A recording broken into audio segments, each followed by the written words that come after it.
Okay, and we are live. Hello, I'm AJ, an FTA in Orlando. Today we're going to talk through the updates to the competition manual for the first tech challenge. We used to have something called Game Manual Part 1 and Game Manual Part 2. And for first tech challenge, these were the main documents that had all of the rules and instructed you on how to play that year's game. We're now going to have a combined document called a competition manual, and we got the first release of that manual today. So we are going to quickly just go through it, see some of the changes, see the changes in formatting, and understand how this document has evolved in recent history. So let's dive in. All right, so Into the Deep is the name of this year's season. So front and center, I like the styling of the front page to begin with.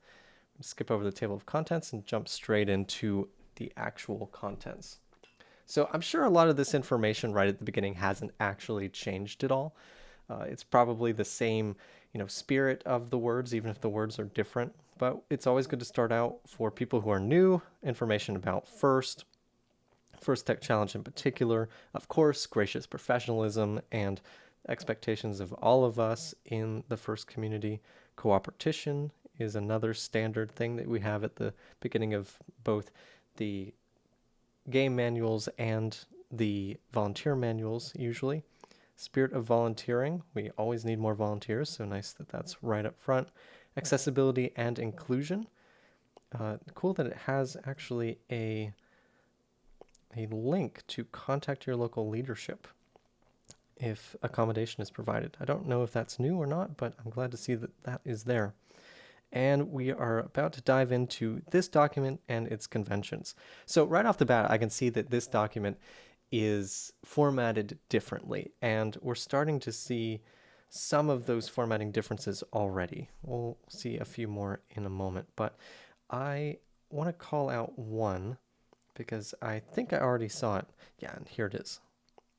So we're going to see a lot of terms that are in all caps. This was the first thing I noticed when I opened up the document for the first time.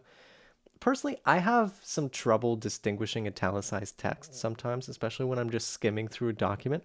So I'm really happy that the key terms, the glossary terms that have very specific meanings in this document are going to now be in all caps instead, because for me it's a bit easier to read. I wouldn't mind if it were also bold in the future, or maybe small caps and bold to be a little less impactful, but I think this is a really positive change. And I think that if you're familiar with the competition manual for first robotics competition, this will probably be very familiar, at least formatting wise. And I think some of the rules probably are also coming into alignment between the two programs, so that's always good to see. That way, there are fewer surprises for volunteers and students who are shared between both of the programs. So I won't go too deep into the conventions, but it's good to note that what we're about to see is going to have some pretty major updates on the day of kickoff, the 7th of September. So there's going to be some missing pages in here, and we'll have to sort of imagine what will be there in the future. Looks like they have renamed the rules, and there's this nice helpful guide of how the rules will be named. So that may. I always had trouble with talking about the rules and remembering like RE10. For some reason, that was always difficult for me to remember and say. Hopefully, this new format, like R710, maybe that'll be a little bit easier. I've always been a bit more comfortable with numbers anyway, so that works. They're also calling out that most of the things in this document are going to be given in customary measurements, but most of the world uses metrics. So it's cool that they have a note in here of how to round. So we're going to round to the nearest whole unit for non-rules. And for rules, we'll round such that the metric dimension is compliant with the rule. Maximums round down, minimums round up. Okay, so in a sense, if you're using metric, you almost get a slightly worse off deal because you'll always be inside of the measurements given for customary, more strict, which is interesting. But I understand why they have to do it, because otherwise it would probably be a bit of a mess trying to list out as many decimal places as possible. So good on them. There always has to be this explanation of rules using colloquial language, because we want to make the competition manuals as readable as possible. And even down to like the answers to the Q&A, you want to be as readable as possible, but also you need to be exact in your wording, and a lot of words have very specific meanings, so it's difficult to balance those two things. I really respect the people who have done that for so many years. It looks like we will have both evergreen rules in green text and other rules in orange text. So I'll be interested to see what the division between those two are, because that could also, evergreen rules, which are expected to go relatively unchanged from season to season, are indicated with their headline presented in bold green text with a leading asterisk. Relatively unchanged means the overall intent and presence of the rule is constant, but specific terms may be updated. So if a rule is in orange text, that's almost a call out that, hey, that's going to be a more interesting rule, or something that may change or may be specific to this year's game. So we should probably pay attention to those a bit more. I'm just going to drop a link to this in the chat or on Discord so people can join us and enjoy my awkwardness. A few other notes about the translations of this manual. Good to know. Okay, so we're down to team updates. Now, I have heard that there will be differences in team updates this year, so this is a section to pay attention to, especially for volunteers that may need to keep up with those updates throughout the year. Now, if you're a robot inspector, you have to kind of keep an eye on the Q&A in past seasons and make sure that you're following along with any parts that are deemed newly illegal or newly legal, all of that. So kind of have to put in a little bit of work every week before competitions to make sure that you're up to date and you're following the latest guidance. So let's see how it's changed this year. So team updates are used to notify the First Tech Challenge community of revisions to the official season documentation. Team updates are posted as follows: every other Thursday, beginning on kickoff day, and ending 2 weeks prior to the first championship. Okay, so the Thursday thing is pretty normal. There would normally be a cutoff, both for the sake of volunteers and for the sake of teams attending an event.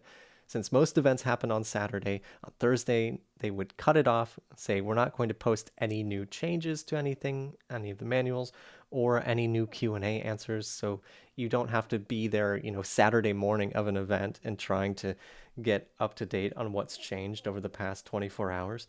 So keeping that Thursday, I'm really happy about. Team updates are posted on the Game and Season webpage and are generally posted at 1 p.m. Eastern. It's good to know when we can go and look for them and know if there's going to be one. So it sounds like these team updates are going to be separate. Let's see how it compares to the question and answer system. So there will still be a Q&A, which is great, because teams need an opportunity to ask questions, and some really important stuff has come out of the Q&A in the past. So it'll open on September 16th, fine, a little ways after kickoff.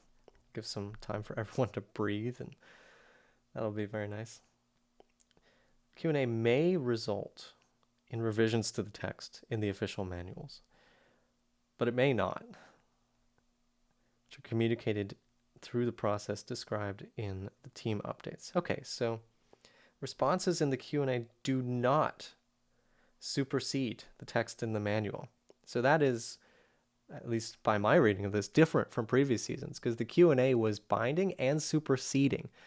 If something came along and there needed to be a change, it would be effectively announced through the Q&A answer system. So now the team updates seem like the place to look, and the Q&A may be a cool place to kind of get a feel for what may be coming, but the team updates are what you actually need to read, especially if you are someone like a volunteer working as a robot inspector or a referee. The team updates look like the thing that you'll need to focus on, and the Q&A may not be what you need to look at, which I think is going to be a positive change overall. We'll see how it plays out this season, but I know I had trouble keeping up with the Q&A, just scrolling through all of the questions and making sure I've seen them all. They're numbered, so it should be easy, but I still had a hard time keeping track of which ones I had and had not read. And it's difficult to pick out the ones that are important, because some of them are just like clarifications on the rule, a team asking a question about maybe a particular component on their robot or thing they intend to do. That was hard to pick out those from the ones that are like really important rule changes. And frankly, I would usually hear about it secondhand from someone else, because I would let someone else do the hard work of fighting through the Q&A, and I would just sort of tag along with them. So I think this is going to be a good change. It's good that we still have the Q&A, we still have that communication and ability for teams to give feedback if something just isn't working in the game, or we want to introduce a new component to the robot, or something, someone releases something new that we want to use, but we're not sure if we are allowed to. So good that they're still there, but hopefully it'll be a bit more clear what the actual updates are. And they have some examples of good and bad question and answers.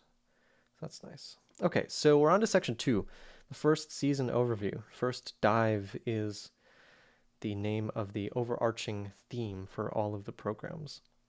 And this looks like some general information. I don't expect much to be here because the season hasn't kicked off yet. So of course they're not going to tell us too much about any of the games. And yeah, we've hit section 3, where it just says this section will be updated with the kickoff competition manual release on September 7th. I expect to see a lot of that. So competition eligibility and inspection. I'm interested in the word eligibility there. We are used to rules related to inspection, but what do they mean by eligibility? Does that stretch beyond just the robot? Are there other things that they're going to include there? Section 4, advancement. Now, I recognize this section as something that was normally in Game Manual Part 1, and something that didn't really change season to season. There were some minor updates last year. I have a video on that. Specifically, they introduced the concept of a home region and the fact that you could only advance in your home region. So you couldn't travel outside to a different region and advance from there to go to the World Championship, for example. So it's interesting to me that this section is not included in the manual. That could be because they just need some more time to write it, which is totally understandable. And they're just going to toss it in with the rest of the changes at kickoff.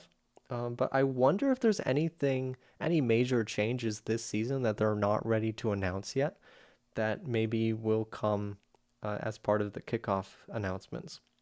And so they wanted to keep this hidden. Obviously, I don't know anything. I don't have any non-public information to share during any of this. I'm just speculating, so take everything I say with a grain of salt. But it is interesting that that section is not yet available. Okay, so we're on to section 5 already. It's a quick read when most of it's not there. And we're here at event rules. So this is our first chance to see what the rules actually look like. Okay. General rules which apply from the beginning of the public schedule when teams arrive through the end of the event with departure from the venue. So right off the bat, that statement is sort of hinting at the fact that some of these rules don't actually relate to gameplay or anything you might be doing around the field or even in the pits. I think in general, volunteers and teams understand that certain standards of behavior they apply no matter where you are. As long as you're doing something related to first, you should be following those standards, especially when it comes to safety. That's called out in this orange box right at the beginning. But maybe this section of the manual is making it a little more clear that it's going to apply everywhere. So yeah, it's even repeated here. These rules apply throughout an event, from when load-in begins to when loadout is complete. And oh, universal violation note. That sounds pretty severe. A violation of any event rules that start with the letter E will result in a verbal warning. Egregious or subsequent violations will be addressed by the head referee, the lead robot inspector, and or the event director. Teams should note that the egregious or frequent violations may be shared with the judge advisor, which could lead to disqualification from awards. And then it goes on to talk about criminal behavior, which is sort of not under the purview of this document, so I'm not going to worry about that. And now, this has always been the case. If something egregious happens, it can be shared with the judge advisor. That's always been the case for many, many years. It's nice that it's called out here. I'm interested in the fact that violations will be addressed by the head referee, lead robot inspector, and or event director. I think as a volunteer, where my brain immediately goes is which one? For any given situation or any time of day, which one do I talk to? If I witness like an unsafe situation or things like that, hopefully the rules make that more clear, but we'll dig in now. And we're seeing the first rule here, E101. Personal safety comes first. This is an evergreen rule with that green text and an asterisk. That's great. So I'm expecting that there's nothing probably new here.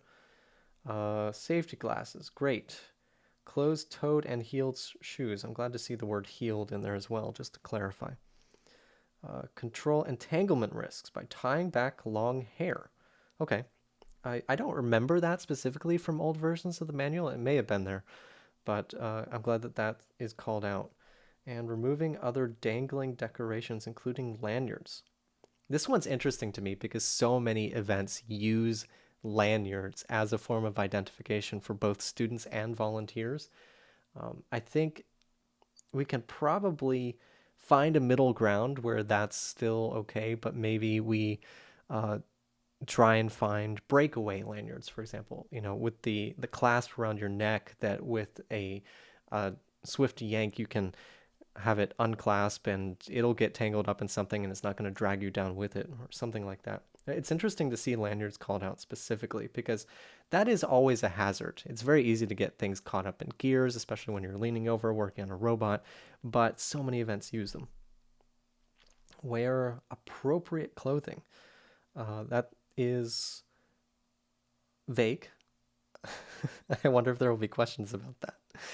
Walk when you're in the venue, comply with health and safety requirements, etc. Okay, I think most of that is pretty standard. E102, be a gracious professional. That is very normal. Okay. Inappropriate behavior. Okay, so we have some examples here. I don't know if the old version of the manual had specific examples. I know it had a few, but this looks potentially more comprehensive. I'll have to take a look back and see how it compares. Use of offensive language, intentionally blocking the view. Okay, I remember some complaints about that at events in recent history, so that makes sense. Jamming or interfering with the remote sensing capabilities of a robot or the field while in open access spectator seating areas. Examples. Okay, I'm glad there are examples. Vision systems, acoustic rangefinder. Okay. No surprises there. Use of imagery that, to a reasonably astute observer, mimics the April tags employed at the field. So don't get all your friends together in the stands with black and white placards that you all hold up in the shape of an April tag to confuse a robot. If you managed to do that in the past, I would have been impressed. So, sorry, you can't do that anymore. Examples of particularly contemptible behavior that may result in ejection include things that I would expect, things that rise to the level of criminal behavior. Not really surprised there. Harassment. Ooh, harassment. For example, badgering someone with no new information after a decision's been made. So that's obviously kind of targeting interactions probably between people and referees. I expect there will be more rules related to that in the coming rules. Bullying. For example, using body or verbal language to cause another person to feel inadequate or unsafe. That is intentionally very general, and I think that's probably a good thing so that we can apply this rule to any situation that makes someone feel inadequate or unsafe, which is what we want to do as volunteers. Insulting, swearing, yelling. Yelling at another person in anger or frustration. After all the ones above, when it comes to harassment and bullying and insulting, I'm kind of happy to see that just straight up yelling at someone is included in here. And this is a particularly contemptible behavior that may result in ejection. Interesting. I am happy to see that, obviously, as a volunteer who does not want to get yelled at. Okay, so we'll skip through some of these. Children stay with adults, respect the venues, teams must check in. I see no more than 45 minutes before qualification matches. This kind of makes sense because we do need to generate a match schedule, so we do need you to be there, and we need to know that you will be there in order to generate that schedule. And 45 minutes before qualification matches does give us plenty of time to do that. So that's a pleasant addition. Event resources are for competing teams only. Only teams registered for an event may use that event's competition field, practice field, and inspection. Host teams supplying practice field elements and or machine shop resources may use them. However, teams registered for the event must be granted priority. Okay. Sure. That makes sense. I don't know if this is targeting a specific situation that people have experienced, but that is just something we'll have to keep in mind because we almost always host at a location that has a local team at that location. Now, they're almost always participating in the event, so I don't think we'll ever run into this situation locally here in Orlando, but it's good to keep in mind. Practice only and when and where permitted. In their pit space, in the designated event practice areas, or while in a practice match. May not set up their own practice equipment outside the pit. Okay, I wonder if this, again, is possibly targeting some trend or incident that occurred. Work in designated areas only. This sounds similar. In their pit, in another team's pit, queued for a match. This is specifically saying teams may only produce fabricated items. Again, fabricated items is a capital term. That means something specific. So you may only work on fabricated items in these specific areas, including any area designated by event staff or machine shop. Okay. Some things don't belong at events. That includes drones. I remember last year reading through this or a similar rule to this. I noted that there was a specific phrase added to Game Manual Part 1 that said, it's the rule about you can't have drones, etc. And the phrase that was added was, unless specified by a game-specific rule. I was like, I wonder if one of these items is about to show up in the game. And it turns out they were talking about drones, because we know that they're only paper airplanes, but they were called drones in the game. So to clarify, they needed to add that phrase. That was interesting. That phrase is no longer in this rule. So I guess we won't be having any drones in this year's game. Or skateboards or hoverboards. Don't arrange for additional utilities. Don't sell stuff. Make first loud, but with restrictions. Yeah. Do not invite or bring live bands to play in the audience. Do not play loud music. All right, that's fair. If you want to bring a guitar to one of my events and sit and serenade us all, feel free to do that. Hang banners with care. Banners must be within a certain size. I could see that being a necessary rule. Hello to folks in the chat. I see you. If you have any questions or anything that you think is important to call out, let me know. Limit flag and flagpole size if used on the field. Flags and flagpoles may not be of unreasonable size and weight if they're going to be used on or around the field. I feel like there's more to that, but I'm not going to dig into it too hard. No firearms or other weapons. Inspection required for practice field access. Okay, so this is a change not necessarily for any of you, but it's a change that may affect my events that I work at. Because we always kind of ask the questions ahead of time, like, okay, we're going through inspections. Teams now want to use the practice field. Should we allow them?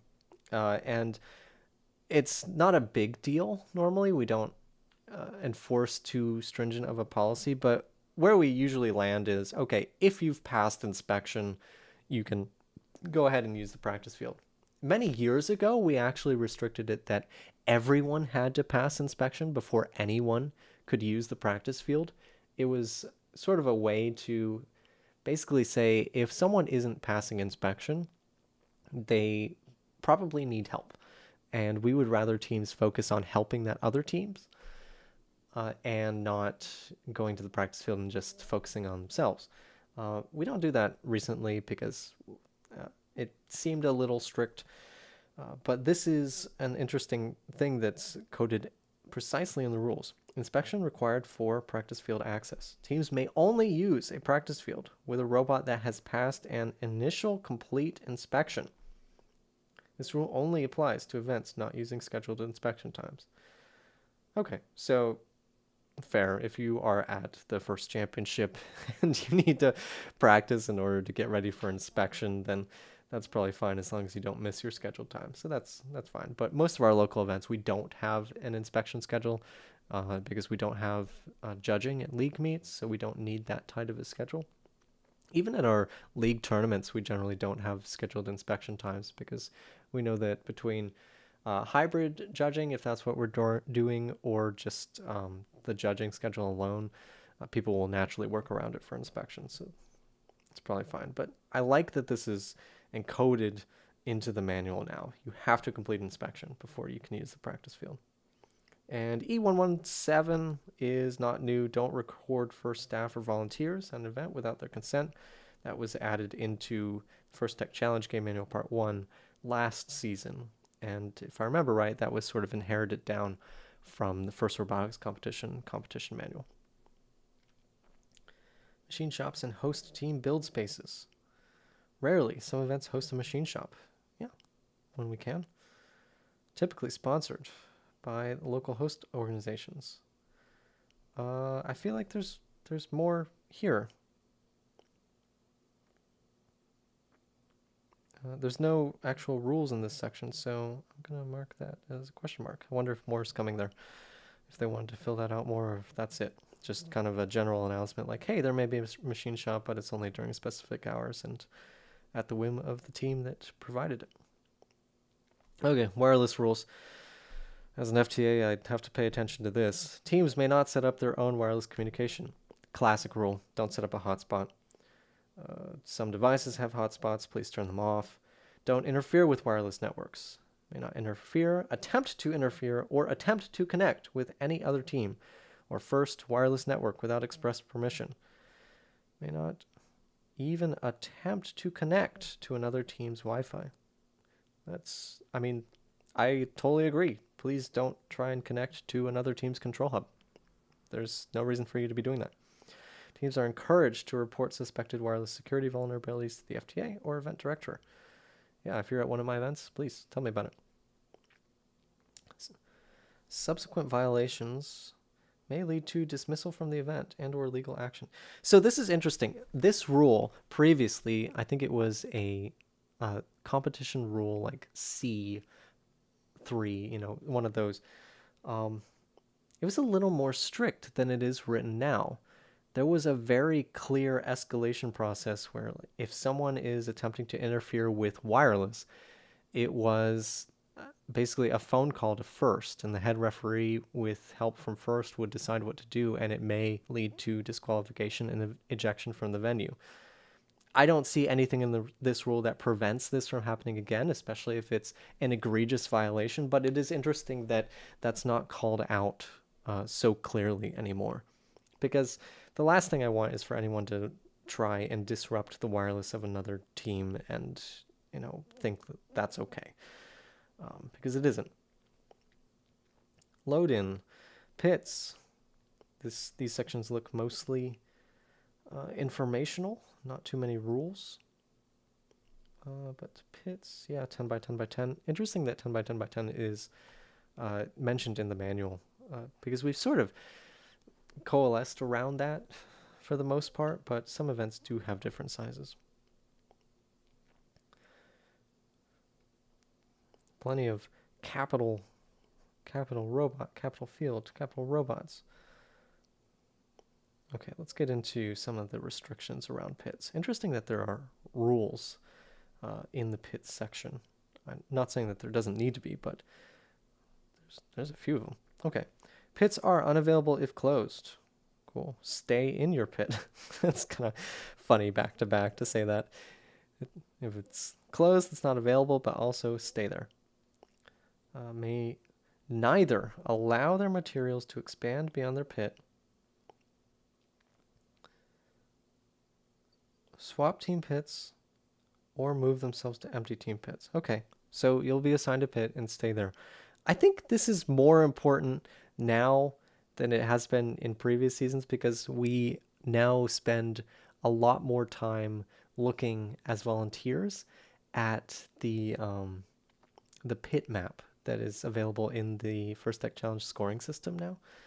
We use that a lot more recently, even at local events. It's nice to have a pit map and be able to find who you're looking for, especially when you have judges walking around that want to do pit interviews and things like that. So it's very important to stay where you're assigned because if a judge is looking for you and they can't find you, it's definitely not going to help.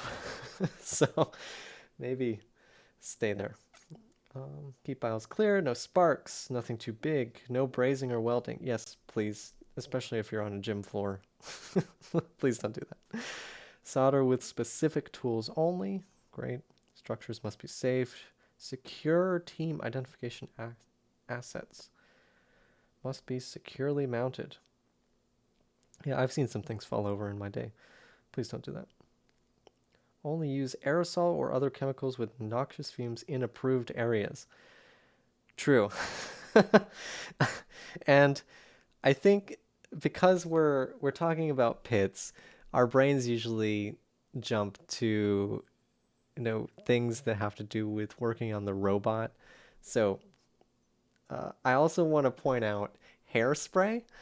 Because I've definitely been in situations where I've walked by a pit and someone clearly used a ton of hairspray very recently there, and it was a bit hard to breathe. So maybe do that in approved areas only. It's not just robot construction things that may cause fumes. Okay, so there's actually a section on robot carts. This is nice. Must be safe and easy to use. Shouldn't be too big, can't park anywhere, no noisy carts, no motor-driven carts. That seems like a very nice, light touch to robot carts, still leaving a lot of flexibility. And the fact that carts shouldn't be too big, must fit through a standard 30-inch door. I mean, that's just a good idea in general, but I also think that's a very fair limit because we're only limiting one dimension of the cart, and you can still have a lot of creativity on what you're putting on it. So that seems very nice. Ceremonies. Called out specifically. At every event, there are opening and closing ceremonies. Cool. Give the teams a chance to meet volunteers. Closing ceremony elements at the end of the event are integrated into and presented between playoff matches. Okay, so based on that sentence, I would expect some pretty notable changes to the MC script for the closing ceremonies this year, especially if we're trying to integrate things further. I think there is a lot of dead air between elimination matches, and if we can figure out a nice way to present things in between those matches, that can be nice. We have always worked to do the Compass and Promote awards since they're video based and they're sort of different than the rest. They're like the Compass Award is for an individual rather than an entire team. It's very easy to do those between other elimination matches. So maybe we'll be looking to do more of that this year. I'll be interested to see when the MC script is updated. I'm assuming it hasn't been updated yet. Quite in the pits during ceremonies. That's nice to call out. Pit person limit during ceremonies is 5. Okay, so I like this mostly not because I want to kick people out of the pits, but because in previous years at some tournaments, it's been unclear if anyone is allowed to be in the pits during like an opening ceremony type thing. This makes it very clear to the volunteers that it is okay to have people still in the pits, and I think that'll take the pressure off a bit from volunteers thinking that they need to kick people out, and from teams thinking that they aren't allowed to be there. Be respectful during anthems. Like the anthems is plural because we have so many international events these days. No saving seats. Okay, that's fair. May not hang banners or ribbons. Fair, yeah. Except the event director. The event director can save seats for people. That's fine. Don't throw items from the stands. So if you have leftover drones from last year, please don't throw them. Judged awards. Another section. Interesting. I wonder if there are significant changes that are going to be announced at kickoff, or if this is just a section that needed more time to write. Because normally this would be a section that is pretty evergreen. Lots of, if it were rules, it would be in green text with an asterisk, but it is not ready for this release. So we're moving on. Game sponsor recognition. Game overview. Yeah, we're not ready for that yet. Soon. A little over a month. Arena. I don't know what you mean. Anyone know what arena means? What that section's actually going to have inside it? Curious. Game details. Yeah.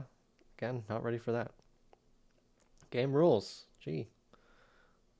I will be interested for the sections that aren't available yet, that will be available during kickoff, what the division between them will be. I guess that was sort of spelled out to a certain extent in the section that talked about the rules. For sections, so we can tell. Yeah, G rules will be in section 11. Actually, that's it. But some of these other sections, I'm curious what the division of responsibility will be. So yeah, game rules, and the next section is section 12, robot construction rules. All right. Oh boy, here we go. My understanding is that this section was due for a bit of a rewrite this season, and yeah, let's see what's in it. A robot. Definition of a robot. Cool, thanks. Robot construction rules in this section only apply to the construction of your robot as it might be inspected. Match play rules and consequences for violating rules during match play are outlined in the game rules section. Okay, that's a typical division between the two.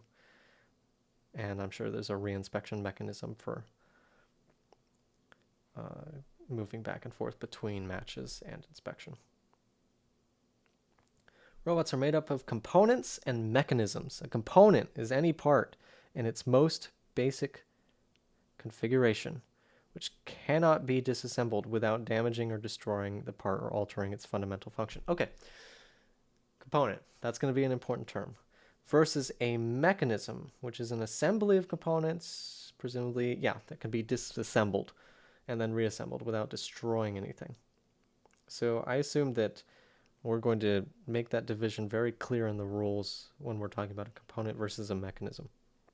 Maybe not so much in the robot construction rules, but maybe more in the game rules. I guess we'll see. The definition of commercial off-the-shelf is here. Must be unaltered, unmodified state. And we have some examples.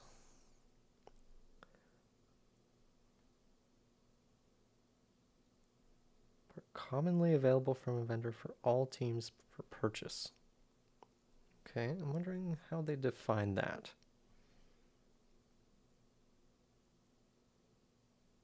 Okay, so example 1 talks about the difference between something that is modified or not, and whether it's COTS.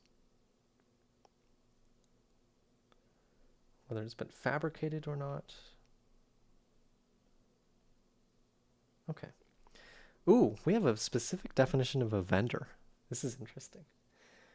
A vendor is a legitimate business source for COTS items that satisfies all of the following criteria. Federal tax identification number.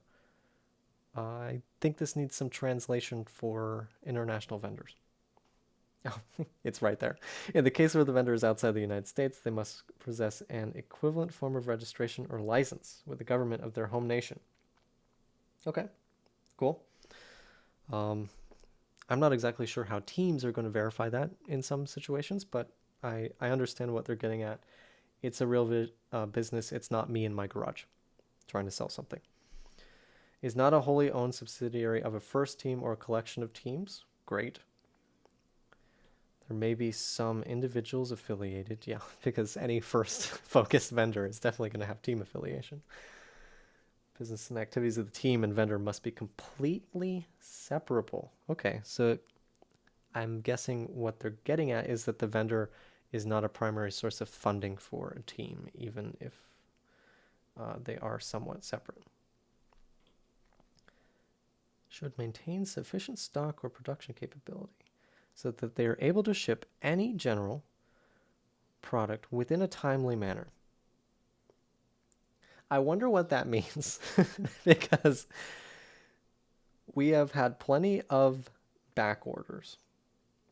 It is recognized that certain unusual circumstances, yeah, this phrase definitely had to be there, such as global supply chain disruption and or 1,000 first teams all ordering the part at once from the same vendor may cause atypical shipping delays. Fair, because that happens. Kickoff occurs all at the same time, and teams tend to buy the same thing at the same time. So that's fair. But I'm still interested in what they mean by within a timely manner. What does that actually mean? Let's see if the examples make it clearer. Okay, so if a vendor is doing some fabrication of shelf stock, it's a fabricated item, and a 2-week ship time is acceptable. Okay, so that makes sense to me because I know that some human has to physically do work on this thing, so a 2-week shipping time is probably more accurate. But if a human does not have to do a thing to it, the vendor, they throw out 5 business days. So I hope that we get more clarification on this because plenty of times I've ordered things from legitimate vendors and not had it shipped within 5 business days. But also, I wonder how this is enforceable.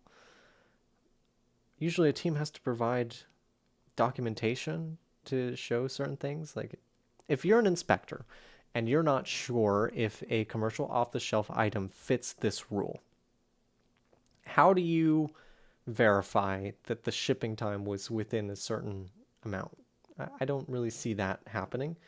So I'm curious what the implementation of this rule actually looks like. or I guess we're not even to the rule yet, we're just in the definition phase.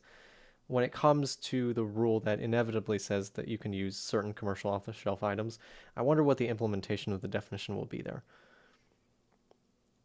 Vendor must not limit supply or make a product available to just the limited number of first tech challenge teams. Well, yeah, that is nice. And if a vendor does do that for any reason other than the fact that they're out of stock, I would challenge a team that uses those products. So that makes sense.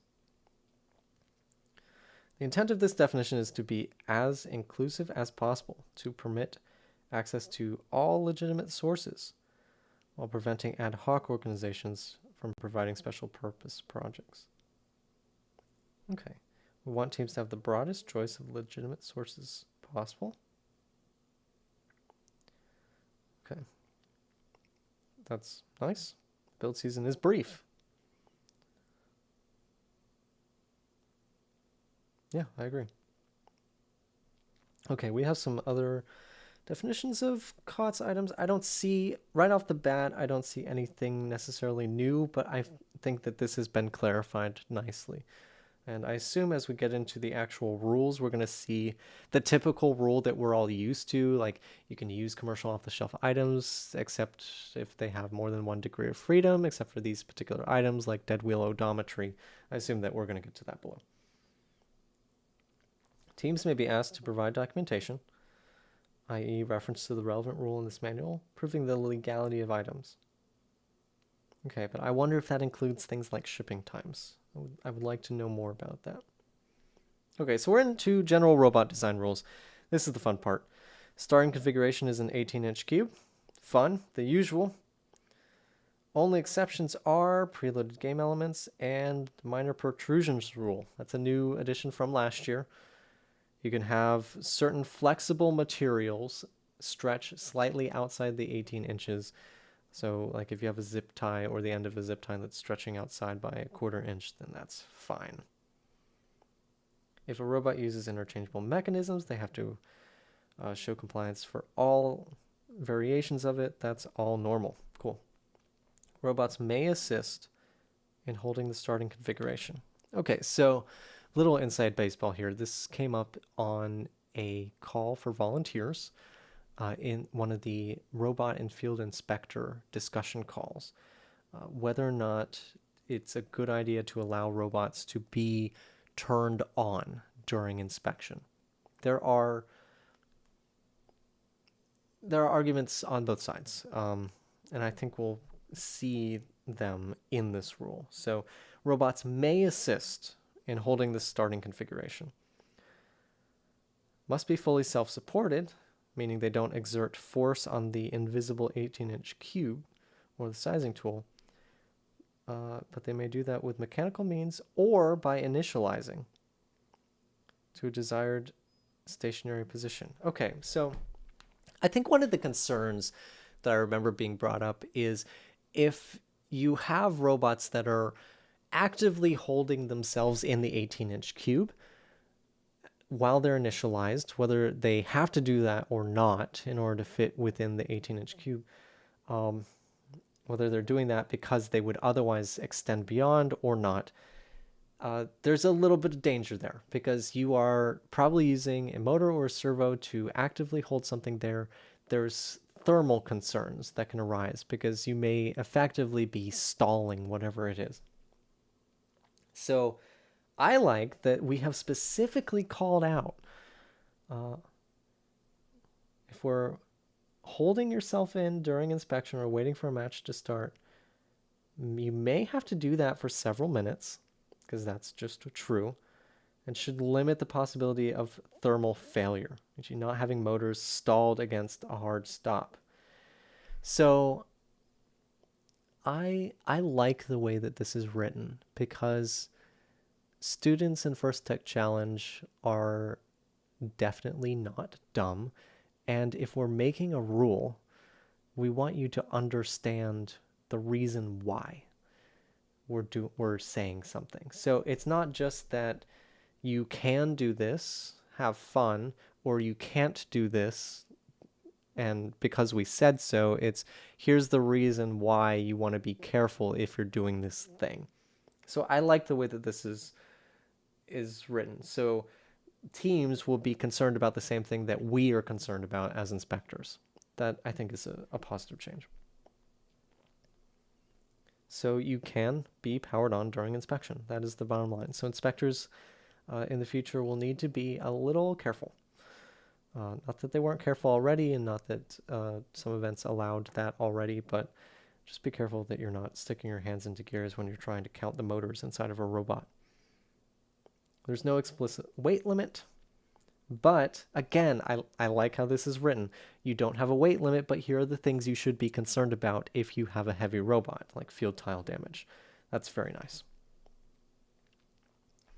Rule 104. Okay, this is, as far as I remember, the first orange text rule. So what that tells me is there's something special about this season, and this rule needed to be added. After the match has started, robots may expand beyond the starting configuration. That's normal. You can always expand beyond the 18 inches once the match begins, but must stay within overall working arena tile footprint. Remember there was a section earlier titled Arena? I wonder what that means. We'll see. The overall working footprint has the following constraints. No vertical height limit. Okay, so you can still extend as high as you want. So if you are raising a tub of field elements above where you think you should, you can still do that. It's a 20 by 42 inch rectangle measured parallel to the tile. Okay. Is there... oh, good. Diagrams. Great. We'll get to those. I'm going to need it. Okay, is a vertical projection relative to the tiles. So robots which change orientation during the match are still subject. And game-specific exception that may be added. I love that. May be added. It's going to be added. There is one. Else they wouldn't have written this. But, you know, it may be added. Okay, so the rule is intended to limit the amount of floor area each robot can cover with the maximum mechanical range and motion of all extensions. Teams should be prepared to show compliance with this rule and demonstrate during the inspection process. Okay, so we're going to need a bigger inspection area, is what I'm hearing. Keep that in mind for volunteers. During inspection, each robot will need to demonstrate that the full mechanical range of motion of all extensions outside the starting configuration will be confined within that 20 by 42 working area. Teams are subject to penalties listed in a game rule that doesn't exist yet for any violations during the match. All right, let's take a look at this diagram, try and understand this. So 20 by 42, that is... That is slightly less than 2 tiles. Because tiles are, right, 24 by 24. So imagine 2 tiles side by side, not counting the teeth, kind of bring it in a little bit. You can stretch across that amount. That's okay. You can take the full width. That's okay. Be any shape, be any weird shape. And as long as you are doing that with any physical orientation of your robot. Presumably your robot is not meant to flip over, but if it did, if you do that on purpose, it also needs to fit there. That's how I'm reading this. Not okay. Okay, so extending beyond the 42 width, extending beyond the 40 or the 20 inch height, not height, but depth, I guess, in this case. Extending outside, and yeah, kind of a corner pointing out there. Interesting. This is very interesting. I wonder why. I wonder if this means there are certain constraints on the field, and stretching too far or being too large of a robot would provide too much defense? I don't know anything. If you have an idea, post it. I'll be curious to read your ideas. That's going to be an extra step during inspection. I'm interested how that's going to play out because we're very used to doing the sizing in a separate step at most events. And I wonder if we now need that to basically be a two-step process where one section of the table is the sizing tool, making sure you're within the 18-inch cube, and kind of a second step, other half of the table has like two field tiles laid out, and we ask you to extend your robot fully, that sort of thing. That is a lot of stuff, both during sizing and during this portion of inspection, that requires to have the robot on and running. And the only reason that stands out to me is because we spend a lot of time doing inspection on top of a table. And if you are hitting the init button on your autonomous program in order to hold the robot into the 18-inch cube, or you are driving it in teleop to extend everything out and show that your expansions don't take up too much space, I would rather not do that on top of a table personally. So we may need to find some other accommodation for this. We'll have to see. Maybe we can find a way to do it, some sort of table that has a boundary around it, just so if the robot accidentally drives off, it's not immediately going to fall to the floor. It's going to be, I imagine that obviously the extension rule is going to be interesting for teams, but I almost imagine this being more of a challenge for robot inspectors. Don't damage the tile floor. Please don't damage the tile floor. As an FTA, please. Don't damage my tiles. This covers high traction wheels. I think that is pretty similar to the way it was written last year. No exposed sharp edges. Shall not pose hazards to the arena element. Okay. Is arena the field? Is that what I should be reading here? Is that a new or a way that we're changing the terms and I'm just being dumb about it? Design robots for safety. I mean, yes, please do that in general. I like these call-outs, these sort of human readable call-outs of the rules. It's a nice way to communicate the rule. Yeah, you say the arena is the game field too. Yeah, the more I think about it, the more I probably should have realized that earlier. But I like these callouts. It's a nice summary of the rule, especially when we're just sort of skimming through the manual. It's nice to be able to say, okay, that's what this rule is about. That is the one I'm looking for, or it's not. And then obviously that's not the binding statement. That's not the letter of the law. The rest of the rule is, but still, I like that addition. And that was kind of there before, but it seems a bit more succinct now. Don't make parts from hazardous materials. I'm guessing this is the no ball bearings rule. And no animal. Yeah, no animal-based materials. I always wonder when I see surgical tubing.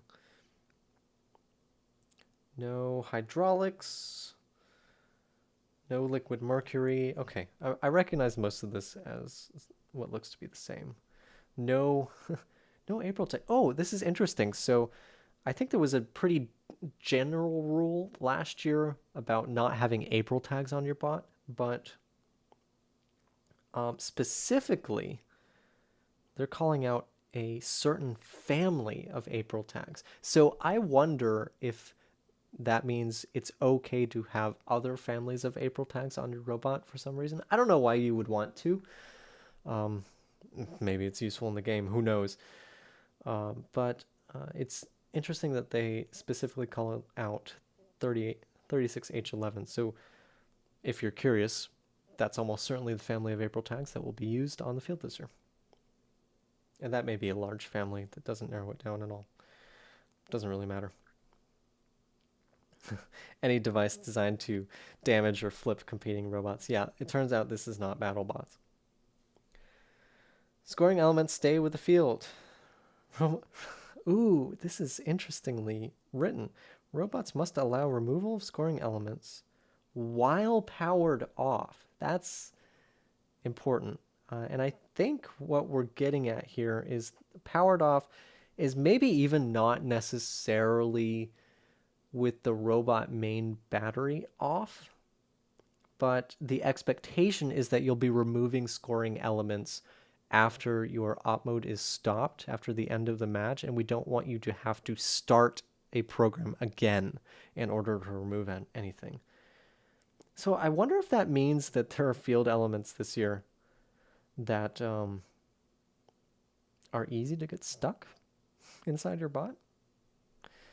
Again, I don't know anything. This is all just thing. Oh, but I do see the word field here. So now I'm confused. Field versus arena.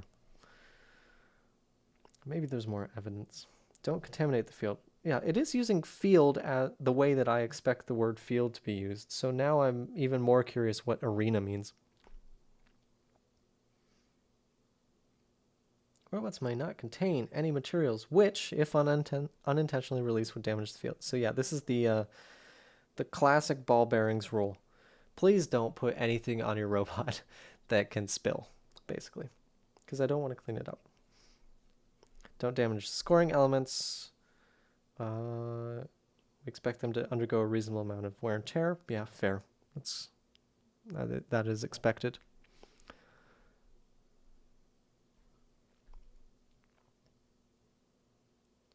No air power on the robot. Sorry, no pneumatics in First Tech Challenge yet. Okay, here's the COTS rule. Parts and raw materials can be modified. Raw material and legal COTS parts can be modified, drilled, cut, painted, as long as no other rules are violated. Definition of raw material. Custom parts can be reused year to year. That's nice. So if you invest in an FTC swerve drive, you can use that year to year. Maybe arena is just the general area where the competition fields are. Yeah, I could see that. Yeah, field plus alliance stations, what we would normally call alliance stations. I haven't seen that term yet. Presumably it's in the game-specific sections. Yeah, that makes sense. I like that. Phil Swift says arena is defined in the glossary. All right, what page are we on? We're on page 43. Let's jump to the glossary. And arena includes all elements of the game infrastructure that are required to play the season's FTC game, including field, scoring elements, queue area, team media area, and all equipment. Interesting. Team media area is included in that. And the queue. That's a pretty broad area. But okay. I'm remembering something about flags. And I wonder if that flag rule, because I was interested in the fact that it said, I think, arena, and had a maximum height on flags in the arena. That makes more sense now. If it said field, I still have questions. Cool, okay, yeah. I probably should have gone through the glossary earlier, but here we are. One thing that's interesting, and I wonder if this is anywhere else. I don't know if you've noticed, but there is a deliberate effort not to use the acronym FTC. And I actually do that in my videos too. I don't expect anyone to notice or care, but I usually try to spell out First Tech Challenge. And if you look at the copyright information, like on web pages or FTC related documents, it actually has a phrase in there, you know, First and First Tech Challenge are registered trademarks of First, with First spelled out. And there's usually in parentheses after First Tech Challenge, also formerly known as FTC. So I think it's deliberate, right? We don't want to use FTC where possible. We want to spell out First Tech Challenge. And you may remember way back in the day, FTC had a logo that just said FTC. And now it always spells out First Tech Challenge. So it's interesting to see the acronym FTC here in the game manual, but that is just minor. All right, we need to go back to page 43. Here we are. Custom designs and software can be reused year to year. Yeah, so if you have a nice software library going, then use it. Scoring elements are not allowed for robot construction. Okay, but specifically current season scoring elements or replicas of scoring elements are not allowed to be used as part of robot construction or for any other team-supplied scoring elements. But, and I'm just throwing this out there, you can put a duck on your robot, as long as there's not a duck in this year's game. During an event, work can occur outside pit hours. Interesting. So you may remember in the pit rules, or I think it was actually before that, they were specifically saying where work can take place in your pit, in another team's pit, in specified areas, in the queue. But this is sort of clarifying that, yes, you can take things home if it's a multi-day event or work in your hotel or something like that. Regardless of whether the team is physically at the event location, team may work on or practice with a robot outside of the hours that the pit are open. So that's just a nice clarification. I wouldn't want anyone to think that they can't fix something overnight or something like that. Please work smart and safely. Yeah, general thing. First does have to tell you to be safe even if you're not physically at the event. COTS mechanisms have limits. It's kind of funny. A side effect of the capitalization of key terms is there's a lot of yelling. COTS major mechanisms, as defined in a rule that hasn't been written yet, purposefully designed to complete a game task, are prohibited. Okay. I wonder if that's... I mean, this is an evergreen rule. It's listed in green, but I wonder if there's something specifically have in mind for this season, of like a particular mechanism that you could buy that might help with the game in an unfair way. Typical exception is the drive chassis. I think the first one that was ever called out, and the reason why this exception is in place is because of the tile runner from Andy Mark. COTS should be single degree of freedom. Yep, this is pretty normal. You can have a linear slide kit, pulley, etc. With some important exceptions, ratcheting devices. I'm going to throw tape measures in there as well, since we've seen that in past years. Omni wheels or mecanum wheels, and dead wheel odometry kits. Standard set of exceptions. And it defines the general test for degree of freedom. Robot sign rules.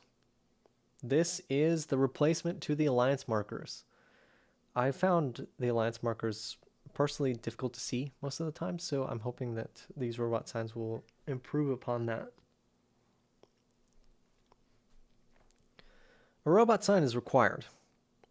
Makes sense. Robot sign simultaneously identifies team number and alliance affiliation. Okay, I like that. If you have to have team numbers on your robot anyway, you might as well make them in such a way that also shows what alliance you are. I think this is a nice change. Maximize the ability to determine team number. Yeah, fair. That is the point. Again, I like that they're spelling out the criteria used for writing the rules. Like, this is why we're doing this. So if you are kind of matching the spirit of it, you might get some leniency.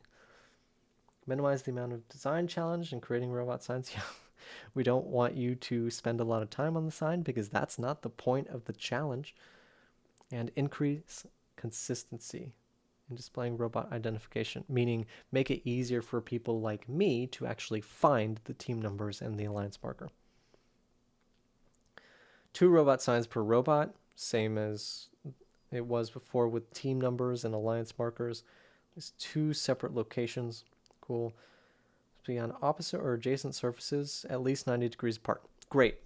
That makes sense. So you have, the greatest chance as field staff of being able to see at least one of the signs. It's perfect.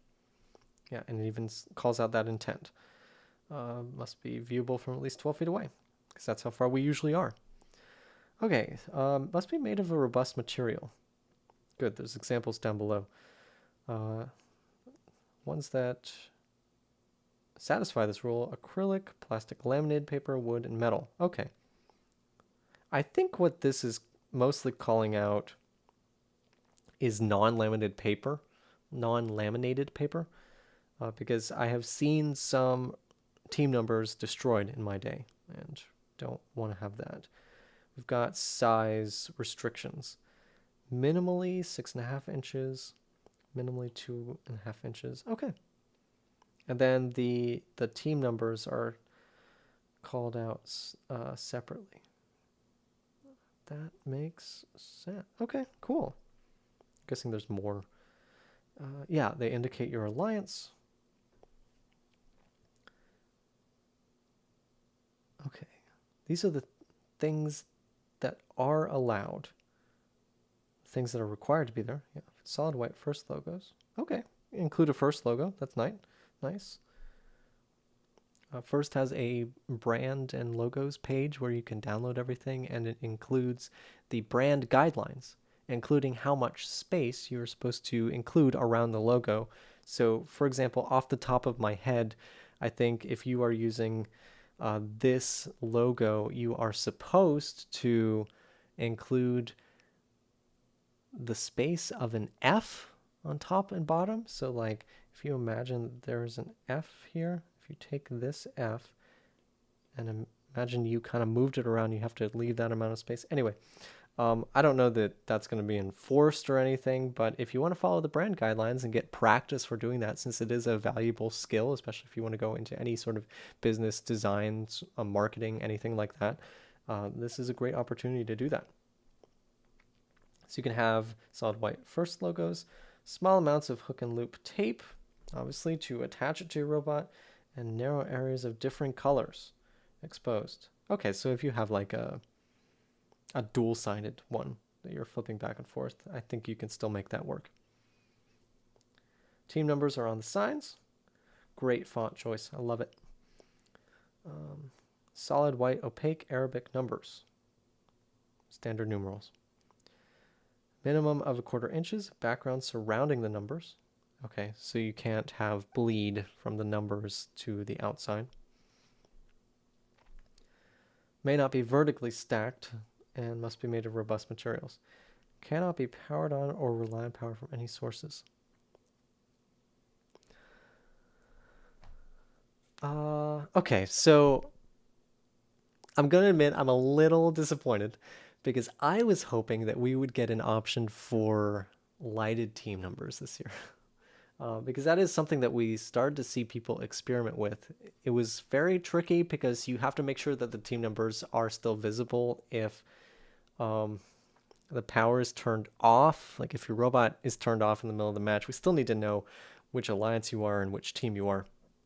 So you can't just use like an LED grid to show your team number. But I was kind of hoping that we might get like a powered, like an LED alliance marker or something, but it looks like that's not the case. Maybe in the future. But for now, it cannot be powered on or rely on power from any sources to illuminate or reveal the numbers. Oh well, maybe in the future. This is definitely the safer option. Like print out some red and blue paper and get some, white out if you have to at the last minute. And that'll be a much clearer sign.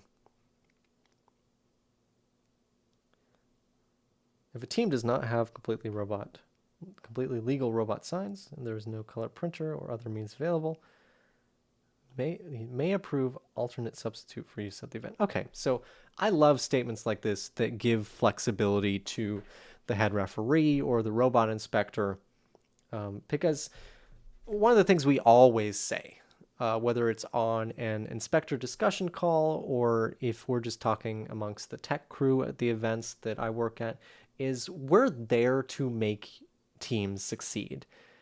Especially if you're an inspector, we're not the police. We're not there to enforce things. We want to make sure that everyone has a fair time. There's no competitive advantages given to any particular team. But for things like this, things that don't give a competitive advantage, like a team that has robot signs in this year's terminology that don't have sufficient numbers or whatever the case is, we don't want that to prevent you from being able to play in the tournament. That's not good for anyone.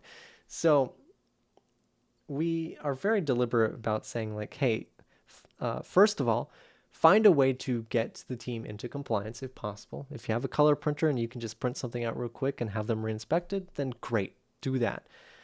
Otherwise, we want to make allowances. And we don't want to go too far, obviously, but if you as a head referee or as an inspector have an opportunity to make an allowance to a team, not follow the exact letter of the rules, and also not give someone a competitive advantage, but still let them play, that is definitely what we want to do. So I like notes like this. Like if we can approve an alternate substitute for use at the event, that's fine. Team numbers must be robust enough to withstand the rigors of match play. Whatever could you mean? Robots never run into things. Cool. So, yeah. Edge-lit engraved plastic and LED display numbers are not allowed. Maybe in the future. We're on to motors. Cool. The motor list has traditionally, in First Tech Challenge, been pretty limited. And this is looking like a pretty large list. Not that big, but Studica Robotics. That's a new name. I'm going to have to look that up. Look that up later. But standard, Never Rest 12 volt, Hex, Go Build a Modern Robotics, Rev, 2 formats, old Tetrix, discontinued. Yeah, a while ago. Tetrix Mac Tornado. I actually don't have one of those. I'll check it out. And the Vex EGR 393. Pretty standard. But, ooh, yeah, still counts as a servo. It's interesting. So the EDR 393, it counts as a servo, but it's included in this motors and actuators table, I guess for clarity, because it is unclear to a lot of robot inspectors where it should fall. So I'm glad it's listed here, and with that note to make it clear that you should jump to the servo section. Ooh, rumble motor in a smartphone is allowed. Okay, that's a nice clarification too for inspectors. There are other motors that end up on your robot depending on what you have on there, especially if you're using a smartphone for the robot controller device. If that motor can't be removed or repurposed, it does not count towards the limit. That's nice. That's very fair. Motor's integral to a COTS sensor. Ah, yeah, some LiDAR sensors have motors integrated in them. It's nice that those are allowed and they do not count towards the limit. Nice. Oh, and a nice clarification. If you buy a motor with a gearbox, you can take the gearbox off, and that's okay. Or swap it out. On to servos. Must meet the requirements below. Compatible with power regulation devices. And are ultimately used with... yeah, okay. Yeah, okay, so this was new last year, the 4th wire for servos. That is allowed. And okay, again, like I was talking about earlier, the reason for restricting certain servos is historically not very clear. Like the general idea of just 6-volt servos. It's nice to call out specifically, these are the mechanical output power and stall currents we're going for. And here are some examples of ones that do meet the rule. As opposed to trying to come up with a list of examples and interpolate between them. I like that. So specifically talking about mechanical output power is, I think, a nice way to do that. And again, it's allowing teams to understand the rule and the purpose of the rule the same way that volunteers should be understanding the rule. So there's no surprises, and if you are unsure, obviously if you're unsure if something's legal, you should ask a question about it and throw it to the Q&A, get clarity, everything like that. But if you're on the fence and you just want to make a decision of whether to buy something, you have hopefully here with this rule and the way it's outlined all of the information at your disposal that you would need to do that. So that's nice. Here's that Studica again. 8 motors, 12 servos. Standard. EDR 393 is counted as a servo. Usual. But you have to pay attention to the sum total of all motors. So if you have different arms and they have motors on them, you're limited to 8 across all of them. Okay, now this is a great call out. I'm so glad that this is here. For servos, note that the Rev Expansion Hub and Rev Control Hub provide 5 volts and are limited to a max current output of 5 amps total, shared across all servo ports and the 5-volt auxiliary power port, with a 2 amp maximum limit across paired servo ports. So, okay, if you weren't aware, I actually don't have my control hub handy. One second.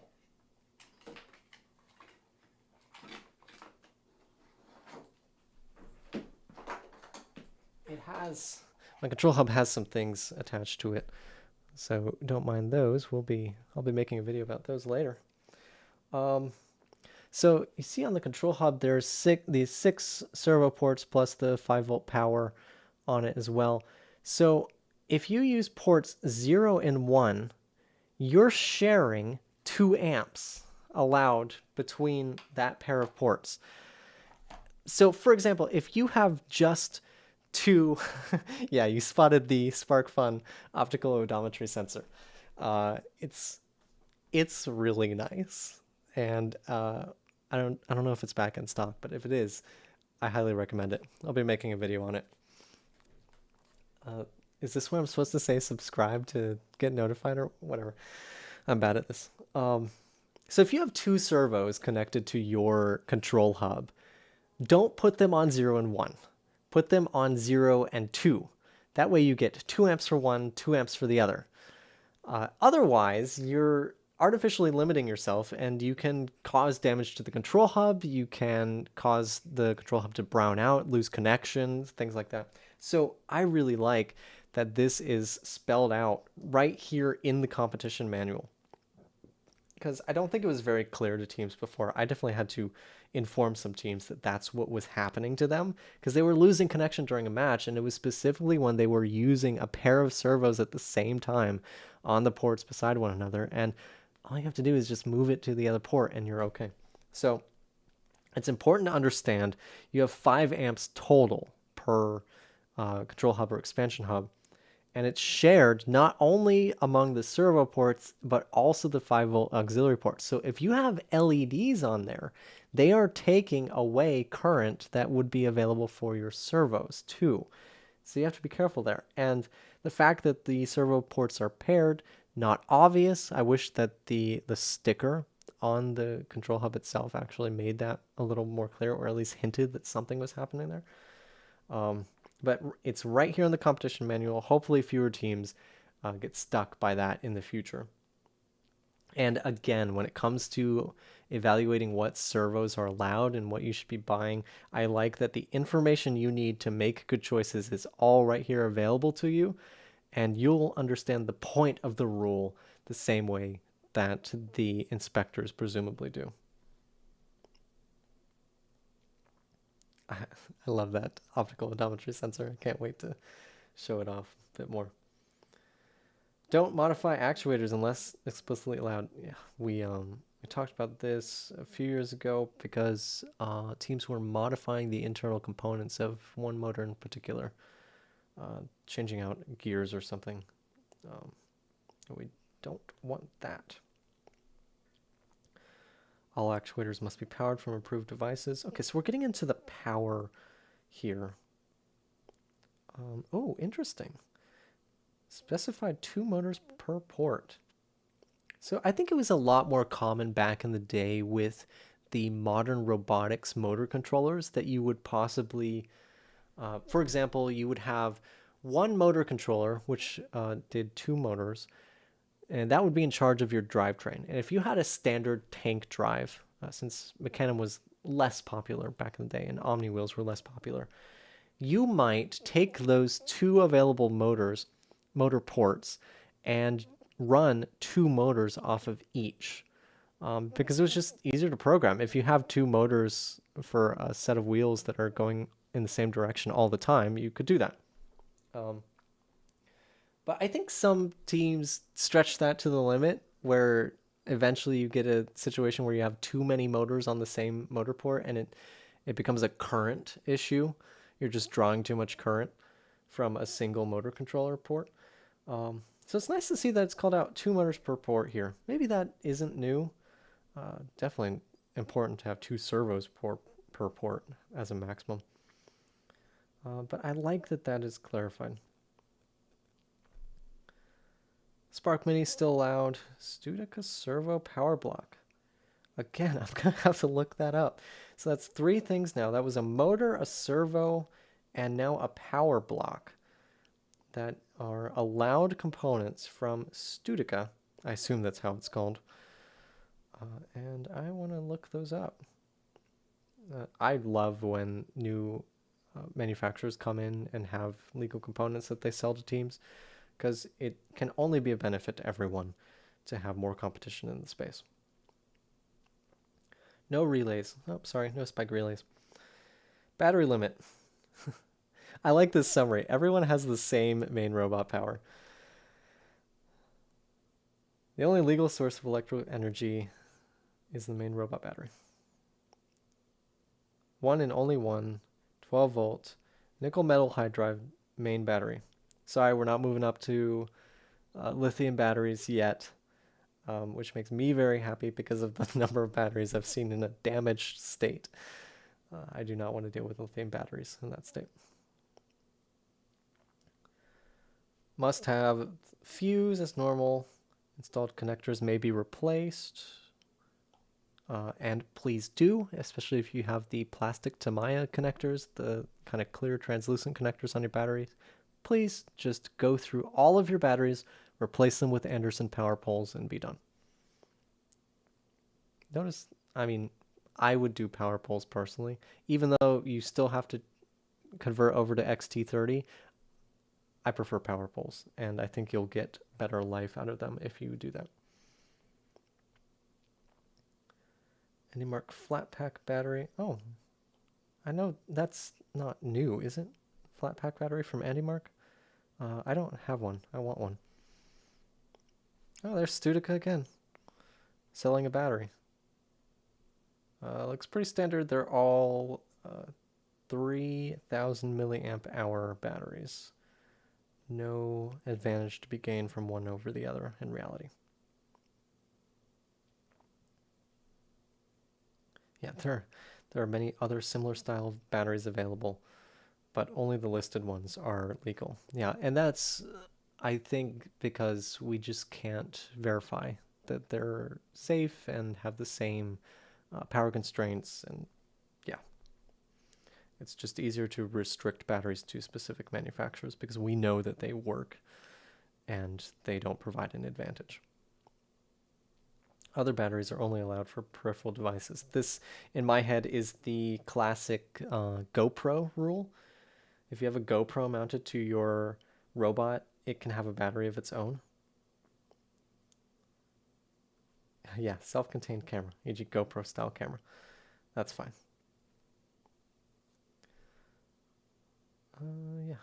Oh, exceptions are powered USB hub. Okay, so if you have a powered USB hub for giving additional, it's a good idea if you need to provide additional power for like a camera on your robot that you don't want to draw from a smartphone if you're using a smartphone as your robot controller, or if you want to supply power to the robot controller smartphone, then yeah, you can do all that. Powered hub.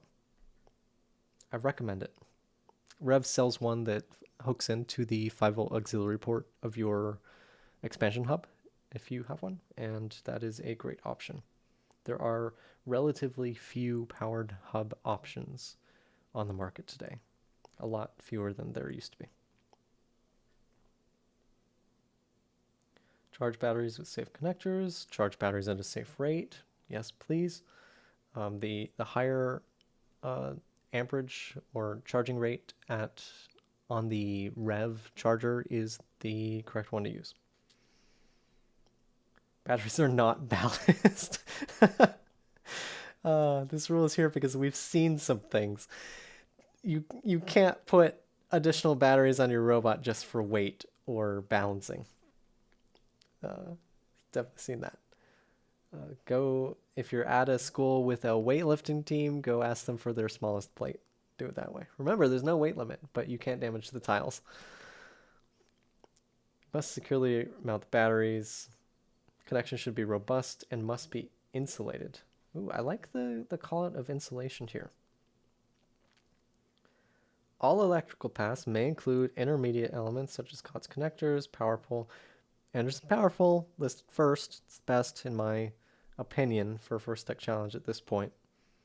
Splices, sliding contacts, slip rings, as long as the entire electrical pathway is via appropriately gauged and rated elements. Wire gauge is more important than we give it credit. I think it's a thing that's difficult to inspect, but it is important that your wires are actually gauged correctly. Limit non-battery energy. You can only have potential energy due to change in your altitude.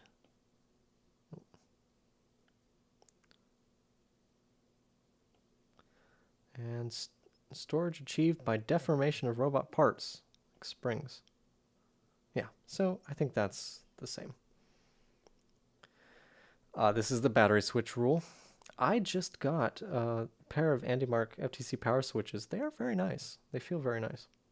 The bracket is, I don't know what I don't want to say larger, but you may have an interesting time fitting it.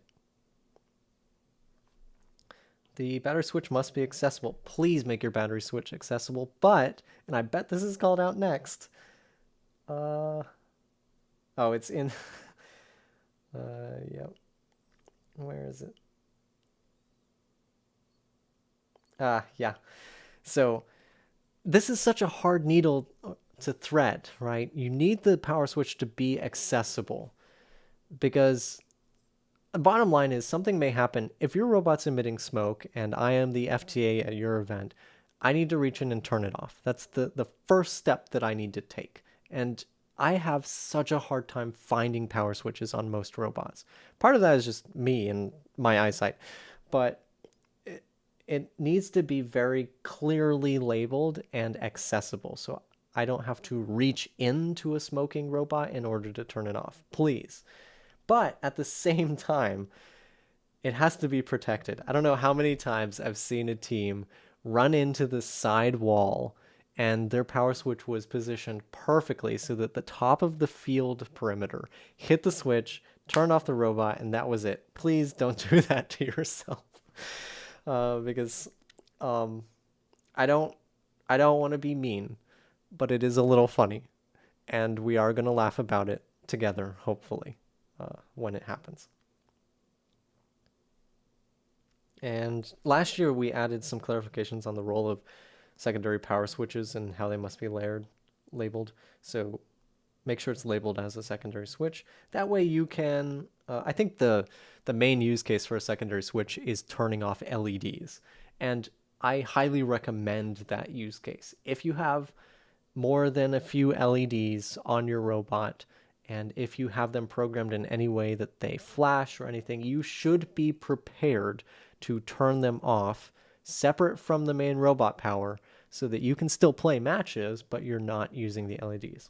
And you will want to do that if your battery is low and if you're asked to do that by the tournament director, because there are situations, people with epilepsy, where it's just better for everyone if the LEDs are off. And it's much easier to do that if you have a secondary power switch going to those LEDs than if you have to like unplug them or something.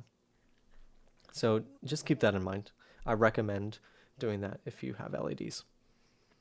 Fuse rating should not be altered. Yeah, please don't. The robot frame is not a wire. you'd be surprised. I've gotten some pretty nasty shocks off robots. So, all wiring and electrical devices shall be electrically isolated from the robot frame. That's interesting. I wonder if this is actually because of ESD. Like this prompted the rule. Robot frame must not be used to carry electrical current. Okay, that's just a good safety rule. Don't send electrical current through the frame of your robot if you can help it. But this seems a little more pointed than just that. Electrically grounding the control system electronics to the frame of the robot is only permitted such that all the conditions are met. Must use one of the following approved products. Okay, AndyMark has their own resistive grounding strap. Now, on top of the Rev one, I have a Rev one. It's great. It's easy to install. Just do it, honestly. If you have the ability, next time you're ordering something from Rev, get a resistive grounding strap and just get used to using it on your robot at all times. It's not going to fix all of the issues that happen with electrostatic discharge, but it's going to make it just a little bit harder for them to happen. And honestly, for teams in most parts of the world, you're playing in venues with humidities that are relatively low, and it's worth it. Here in Florida, we don't need it so much because there's so much moisture in the air that it's rarely actually a problem. Except in, the depths of winter, as much winter as we get here in Florida. But in general, I recommend it. It's one of those things from a robot reliability perspective. If you have the ability to add it, just do it.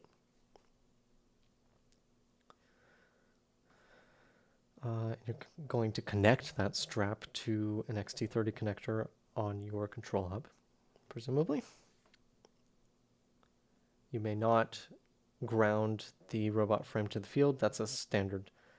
Ooh, compliance with this rule can be checked. I don't know that we've ever given guidance even to inspectors on how to check compliance with a grounding rule.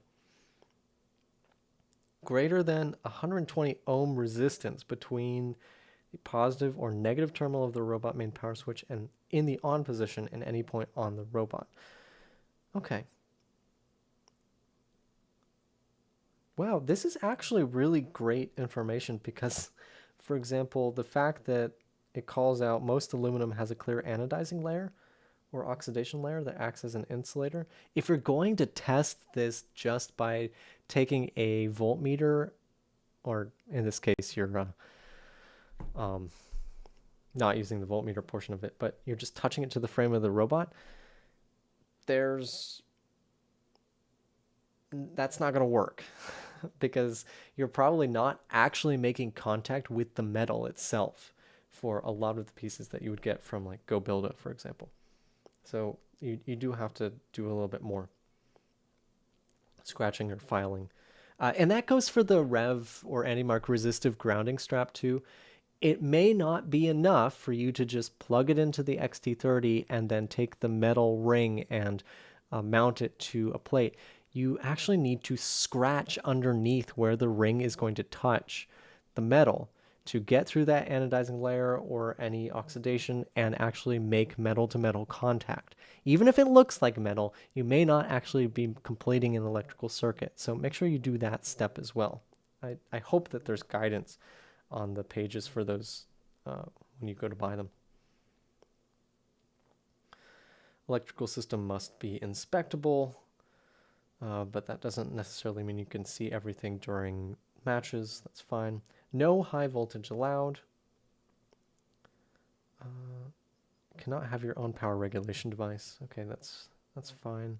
I don't know that that was specifically called out before, but that's definitely was the understanding that most inspectors had anyway. Power regulating devices must be powered per the manufacturer's instructions, and all this must be true. Okay, so this is similar to a rule that was there before, basically describing how you can plug things in to one another. That's fine. Minimum wire size for each set of things you can have on your robot. Always good. Again, something that's difficult to inspect, and we often kind of skip over it, but mainly what I'll do if I'm inspecting a robot is I'm tracing through the power on your robot, you know, starting from your battery all the way through both hubs, if you have multiple hubs, and to the individual motors. And I'm just looking at the thickness of the wire, and if it looks thin to me, that's probably means that we need to talk about the gauge. Because having wires that are too thin is not a problem until it's a big problem, and you don't want to run into that. Specified wire colors, that's normal. Powered USB hubs must draw power. In this case, I recommend the 5-volt auxiliary power port because if you use a commercial off-the-shelf USB battery pack for that purpose, it's just yet another thing to charge. Don't modify critical power paths. Pretty standard. Again, I like that there are a lot of call-outs in all of this of more of the reason why. It's making it more clear for everyone. Don't mix and match power on or between power regulation devices. The 5-volt port cannot be used to power devices connected to the I2C ports. Okay. Interesting.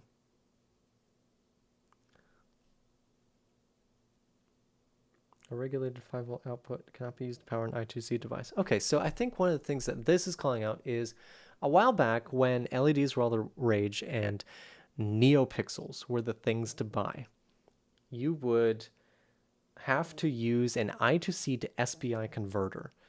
It was a little board. I don't have it handy. But basically, it would plug into one of your I2C ports, and you could issue it commands of what you want the LEDs to do. And you could issue commands really fast, so you could have like a nice smooth rainbow effect. That's what the first thing I tried with it. But the LEDs in that case were running off of 5-volt power, so it would not work off of the 3.3 volts given by the I2C bus. So the way that I wired it in as not a competing team, as a person who was just messing around, is I used the 5-volt auxiliary port on the rev control hub and the I2C and kind of put those wires together into that I2C to SPI converter to run everything. But that is not allowed, specifically not allowed in this example. So I think there are some configurations of LEDs that teams might have been doing in the past that were either in a gray area or actually illegal but not easily inspectable, that now you'll have to rethink.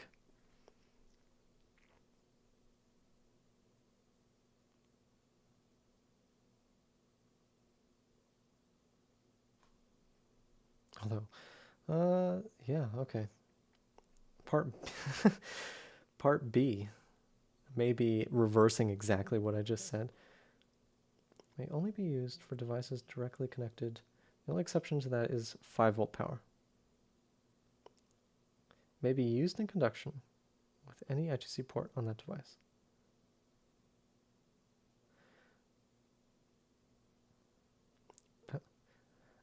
Power provided by digital port 01 should not be used to power devices connected to I2C port 0. However, 01 can be used to power devices connected to both signal channels. Okay, that's normal. All right, that'll require more interrogation for teams that are using I2C with their LEDs and anyone using the 5-volt auxiliary power for any weird wiring. You have to pay attention to that. You control the robot with a single robot controller. Oh, yeah, that's a good call out. So last year, the original release of Game Manual Part 1 said that this year they weren't going to allow smartphones on the robot as the robot controller device, but later in the season, they reversed that decision. So smartphones are still allowed, and you can use them in the usual way. Either you have a control hub with an optional expansion hub with it, or you have a smartphone device connected to an expansion hub with an optional additional expansion hub. No general purpose coprocessors, such as a Raspberry Pi Arduino board. Okay, fine. I think that was already the case, but I will want clarification on something like a NavX. It's not general purpose, so I think it's probably fine. Programming vision. Hey, look, Limelight 3A coming soon. Vision coprocessor. I'm curious what the Limelight 3A is going to add. Because obviously with the normal Limelight in FRC, you are doing a lot of offloading of computation, and there's a lot of benefit there. But I don't see that as necessarily. I mean, maybe if you're using a smartphone, there's more benefit there. But a lot of the vision processing, at least that I've done so far, especially if you're just looking at April tags and trying to get pose estimation based off an April tag, doesn't necessarily need a coprocessor to handle all of that.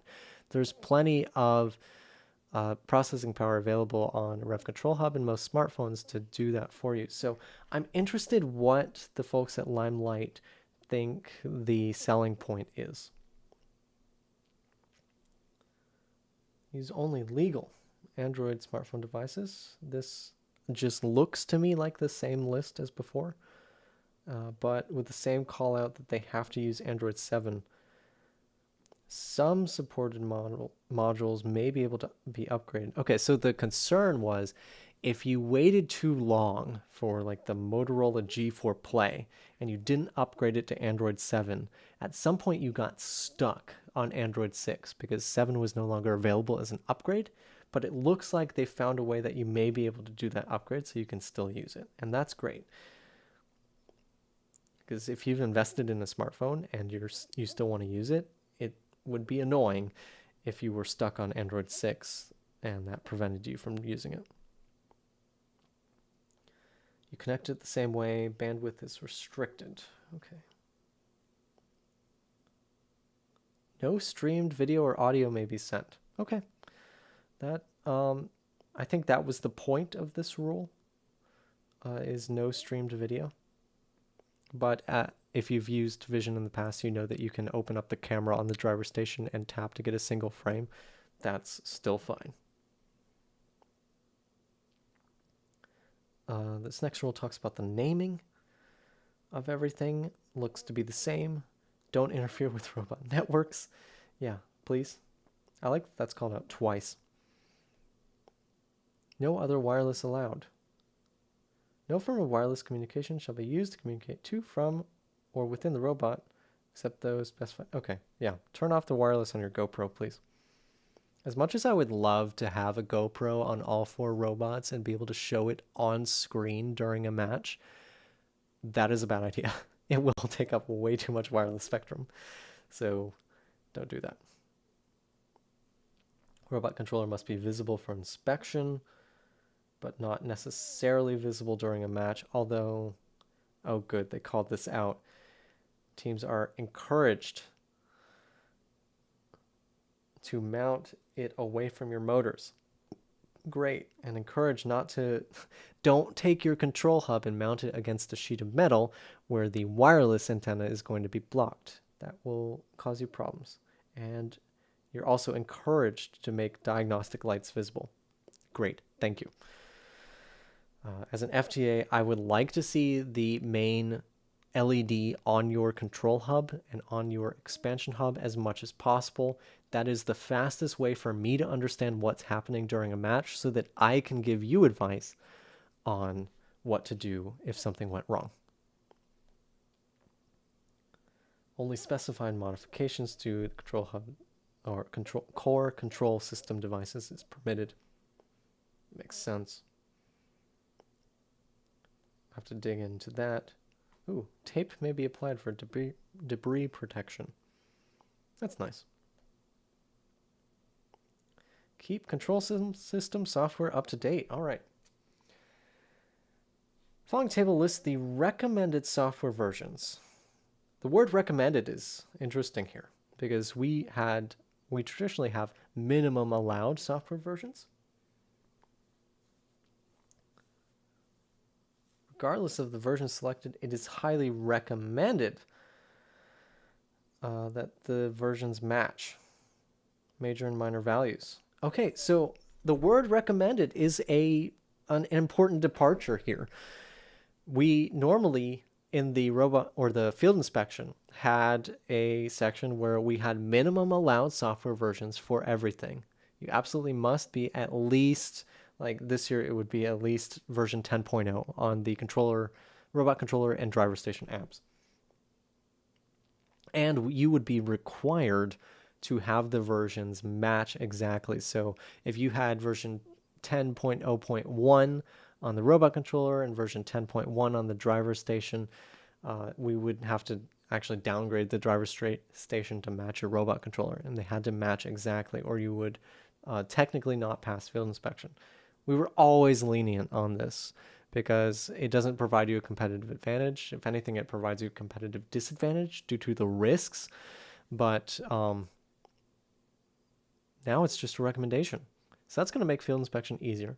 We can definitely provide you a recommendation to upgrade, but we don't have to check versions. That actually makes my life a lot easier. Though I'm going to have to strongly recommend to all of our teams, if they do have an older version of something, that they go and update it. Because, yeah, there are bug fixes and updates that are important.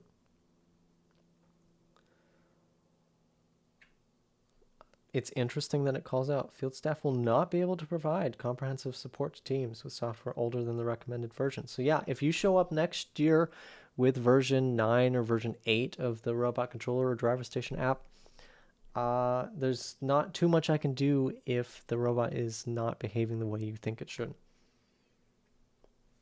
But you may choose to run older versions without affecting your inspection status. Yeah, field inspection just got a lot easier. We don't have to necessarily have a computer on hand to do upgrades and downgrades of the software like we normally do. USB is for vision.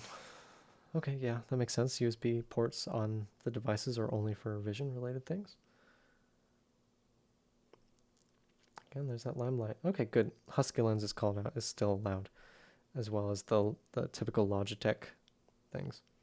I have a C270 sitting in a bucket somewhere from long before I was involved in First Tech Challenge, and it is just a reliable, good camera. Okay, you can still have a GoPro on your robot. That's good. Lasers must be safe, must be part of a sensor, adhere to sensor rules is kind of the subtext there. Class 1, and non-visible spectrum. Those are the 3 points that were introduced last year for lasers. There was a special carve out before that for the REV laser distance sensor, and now it's much more general. No pneumatics. Operator console. Okay, so driver station now specifically refers to the driver station device, like the REV driver hub or the smartphone that you're using as a driver station. And the operator console looks like a more general term. That's nice. Same driver hub or approved Android device. That's same as always. Spare driver station. Okay, cool. So many teams have trouble with the REV driver hub and its battery and its wireless randomly stopping on them. You can have a spare or a smartphone as a spare on your operator console as long as only one is powered on at the time. Okay, that's cool. Teams would bring them and like have them in their pockets anyway. That was always a good idea, but now it's called out. You can do that. Touchscreen must be accessible. Yes, please. I mean, that makes sense because you have to touch it to start the match. Options for portable power on the driver station. You can have a COTS USB battery. Standard and recommended, honestly. If you have the ability to have an external battery that's just plugged into your driver station at all times, go for it. Because the joysticks are always going to be draining power. and the driver hub battery is not the most reliable thing, so it's good to have a backup. Limited gamepads are supported. The classic F310 is still available. I wonder when they're going to stop supporting that. 360, DualShock, DualSense wireless, EtPark, RevRobotics USB PS4 compatible. I don't know. Is that one new? I don't remember if that one was legal. And the quad stick. Looks like the same list of controllers. Don't need to go out and buy anything new. I have a video unpacking the DualSense wireless controller for PS5 if you want to take a look at that. It's a really nice controller. I'm not a gamer, so I have nothing to compare it to, but it felt really nice for controlling the robot. It gave a level of sensitivity and control of the joysticks that I was not getting out of my F310s anymore. And it turns out that's useful when you're driving something. Standard disclaimer that you can modify the gamepads for aesthetics. It used to be that I think they called out that aesthetic modifications are allowed. Now it's just don't make modifications that modify the electronics. Color is great. Ooh, that's nice. Teams are strongly encouraged to use a short USB cable extender with USB ports on the driver station device to reduce wear and tear. So anytime you have a port, regardless of what you're plugging into, the port has a lifetime, a number of plugs and unplugs that the manufacturer expects it can survive. And hopefully that number is really high.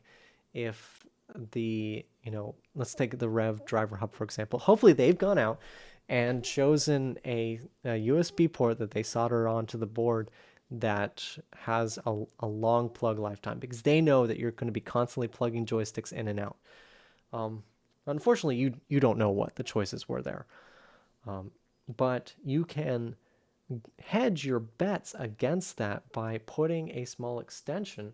So you just put a 6-inch extension plugged into your driver hub, and you're constantly plugging the joysticks in and out of that extension. And if that extension goes bad, you just replace it. And that's going to be so much cheaper than replacing your driver hub if one of the ports goes bad. So I like that this is called out. This is a good, strong recommendation. And I would say this extends not only to like the driver hub, plugging in your joysticks, but also consider doing this on the XT30 ports of your control hub or expansion hub. Especially if you have to do a conversion anyway, like you have power pole connectors on your batteries. Take your control hub, make as short as possible an extension for XT30 to either XT30 female or power pole, whatever works for you and your battery connectors, and leave it connected to the control hub and plug your battery in and out from there. In a sense, this is what the battery switch is supposed to do, the role it's supposed to do, but you might even want to do this on the battery switch. Just wherever you're constantly taking the battery in and out, put a little extension in there. It is another point of potential failure, because every time you're introducing another connector to your electrical line, that could fail in some way. Either the pins in the XT30 can be crushed and it's no longer making good contact, or whatever the case may be. But it's worth it, because then you can just replace that little extension once things start going wrong, and it's so much cheaper to achieve that.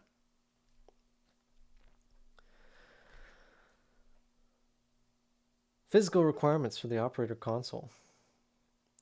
This is standard. Oh, but there are specific volume recommendation or requirements. 3 feet wide, 1 foot deep, 2 foot tall. Okay.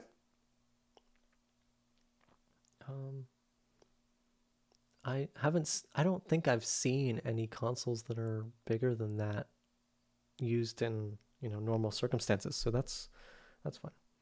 There's no hard weight limit, but don't make it more than 20 pounds. Yeah, for your sake, please don't. Only, okay. Wireless communication only. other than the connection controlled by the robot controller app. No other forms of wireless communication shall be used to communicate to, from, or within the operator console. Okay. I have a feeling that this is more targeting communication between the drivers and the stands, maybe? Which is traditionally not allowed. No unsafe operator consoles. That's just a generically good statement to make. No hazardous materials. I'm guessing that that also includes things that could spill. Please don't include those.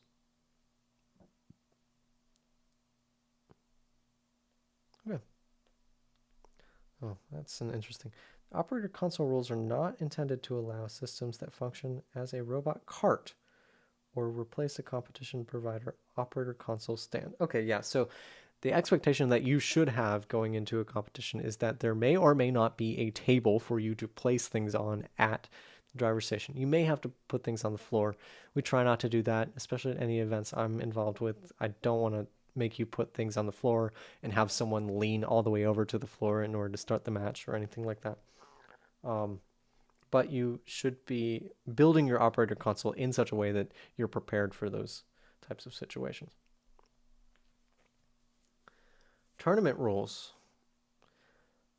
Just like the other sections before, I'm interested in the fact that this is not included. Like, I wonder if it just needed more time to write this section or if there are any significant changes. League play tournaments. Yeah, I feel like the method of advancement may be changing, and they don't want to mention that in these sections yet. I'm guessing section 15 about the first championship tournament may not be filled in at kickoff either. That may be the section or the addendum to the rules that they add about a month before the championship tournament. There's a blank page after every section. It's interesting. And we made it to the glossary. So we'll just skim through the glossary real quick and wrap up because this has been a marathon.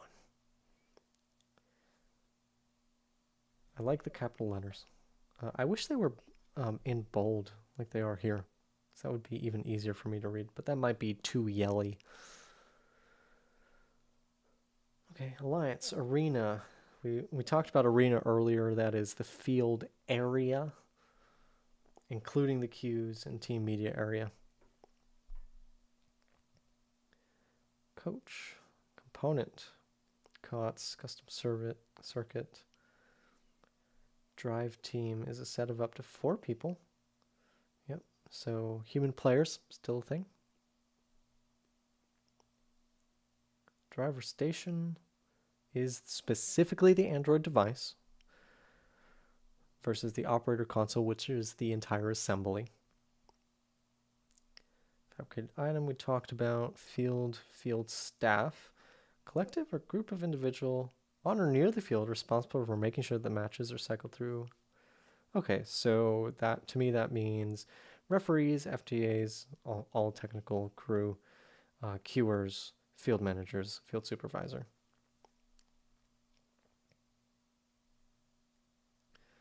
FTA, that's me. Sorry. Supposed to add a J there. Inspector, LRI, major mechanism. I'm guessing major mechanism will come up more in the sections that are to come and what they're allowed to do. Match. Okay, what about... I'm interested by match. It specifies 2 minutes and 30 seconds. I think previous versions of the game manual specified 2 minutes and 38 seconds because of the delay between the drivers or autonomous and teleop. Maybe not. I think I read in the announcement about the combined competition manual that they're renaming driver control to teleop and autonomous. I don't remember. I haven't seen that in here though, so I guess that's in the sections to come. Mechanism, operator console, referee, robot, controller, robot sign. We talked about robot sign. robot sign is going to be easier for me to say than alliance marker, so I appreciate that. Scoring element, signal level. Okay. I guess this will come in some of the rules to come, but signal level talking about below 1 amp versus greater than 1 amp current.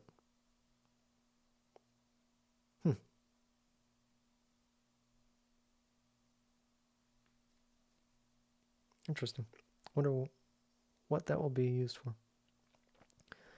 Starting configuration, tile.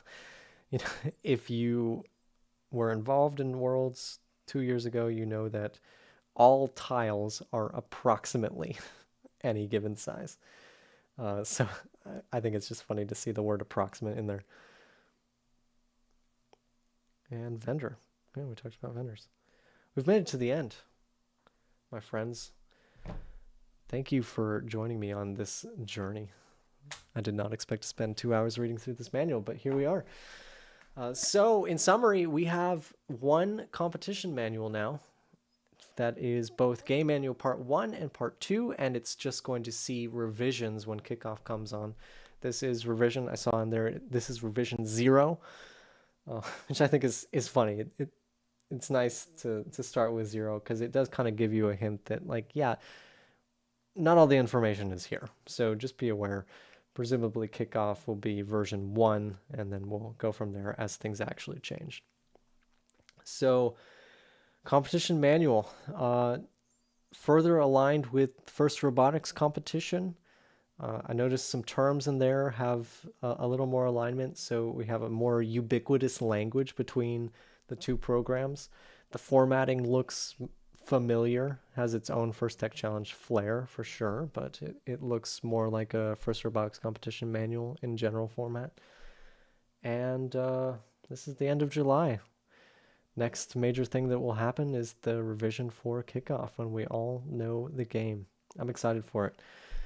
Stick around for more videos about things that don't relate to next season's game because I don't know what it is. I'll be going through soon and making a video about the SparkFun optical odometry sensor. Highly recommended. It's a really cool piece of tech, but it does have some important limitations that you should be aware of, especially just in my testing with it. And, you know, a few other fun pieces of kit that we'll talk about along the way. And we're expecting pretty big news very soon about the control system for both First Tech Challenge and First Robotics competition starting in the year 2027. They are about to choose which vendor will be supplying the mobile robot controller and low power distribution module for that control system. So that is very exciting and soon to come. Meantime, I'm supposed to ask you to subscribe and get notified about things because that's what content creators do. And I'm apparently one of those. So please do that. Leave your comments about things you saw and if I missed anything important, any important changes in this competition manual. And I'll see you all at the field.